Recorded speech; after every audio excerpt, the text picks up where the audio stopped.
Good morning বন্ধুরা, আবারও চলে এসেছি নতুন একটি ভিডিও নিয়ে। আজকে আমার এই ভিডিওতে থাকবে দার্জিলিংয়ের একটি বিখ্যাত মন্দিরের কথা, যেটা দার্জিলিং শহরের সবথেকে উঁচু স্থানে অবস্থিত, যার জন্য এখানে আসলে আপনি মন্দিরের পাশাপাশি একটি খুব সুন্দর ভিউও দেখতে পাবেন। এই মন্দিরের চারপাশে রয়েছে পাইন গাছের জঙ্গল। এবার জানতে ইচ্ছুক হচ্ছে মন্দিরটি কোথায়, তাই তো? এই মন্দিরটি হচ্ছে একদম দার্জিলিংয়ে মেলের পাশে, যে রাস্তাটি সোজা রোটারি ক্লাবের দিকে চলে যাচ্ছে, সেই রাস্তায় পায়ে হেঁটে মাত্র 4 থেকে 5 মিনিট হাঁটলেই কিন্তু আপনি এই মন্দিরে পৌঁছে যেতে পারবেন।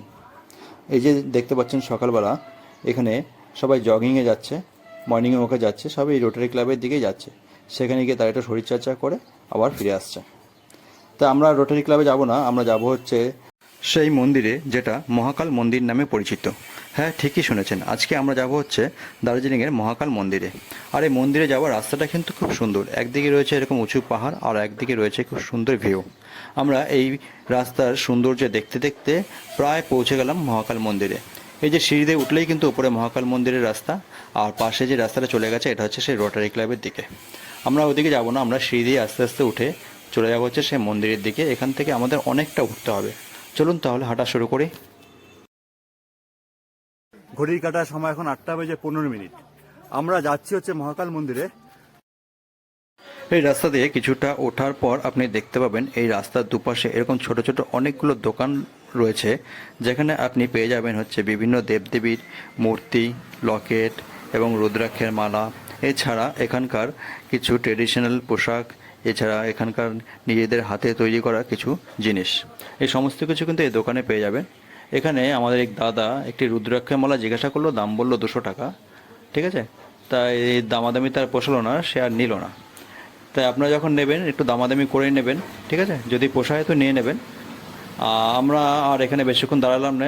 এই যে দেখতে পাচ্ছেন পাইন গাছের জঙ্গল, দেখতে বেশ দারুণ লাগে। পুরো মন্দিরটি কিন্তু এরকম পাইন গাছের জঙ্গল দিয়ে ঘেরা, আর সামনে এরকম রাস্তা। আপনি যতই উপরে উঠবেন না কেন, আপনার কিন্তু কিছু মনে হবে না যে আপনি এত উপরে উঠছেন। এই রাস্তা দিয়ে কিছুটা যাওয়ার পরেই পেয়ে যাবেন এরকম জুতো রাখার জায়গা, কারণ আপনাকে যদি মন্দিরে যেতে হয় এখানে কিন্তু আপনাকে জুতো খুলে তারপরে উপরে উঠতে হবে। আর যদিও জুতো রাখার জন্য এখানে কোনো টাকা পয়সা লাগছে না, টোটালি ফ্রি।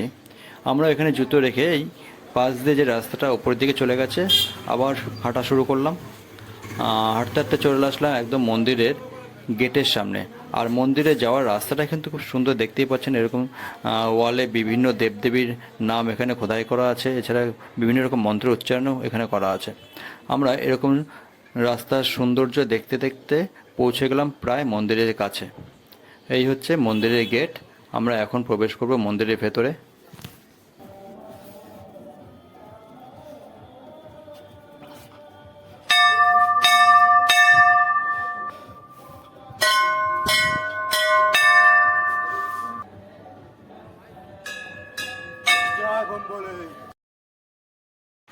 মন্দিরে ঢুকে আমিও একটি ঘন্টা বাজিয়ে নিলাম। আচ্ছা, মন্দিরে ঢুকে সবথেকে প্রথমে যেটা চোখে পড়বে সেটা হচ্ছে মহাদেবের সবথেকে প্রিয় এই নন্দী মহারাজ। নন্দী মহারাজ এখানে আরাম করে বসে আছে এবং সমস্ত কিছু দেখছে। আমরা এই নন্দী মহারাজকে দেখে চলে আসলাম একদম মূল মন্দিরে। এই হচ্ছে মূল মন্দির, মহাকালী মন্দির। এই মন্দিরের ফুল ডেকোরেশন কিন্তু একদম তিব্বতী স্টাইলে করা রয়েছে। দেখতেই পাচ্ছেন বড় বড় পাহাড়ে যেরকম মনেস্ট্রিগুলি হয়ে থাকে ঠিক সেই রকম পুরো মন্দির কিন্তু এরকম রং বেরঙে সাজানো, এবং প্রচুর রং বেরঙের পতাকা তার মধ্যে লাগানো রয়েছে।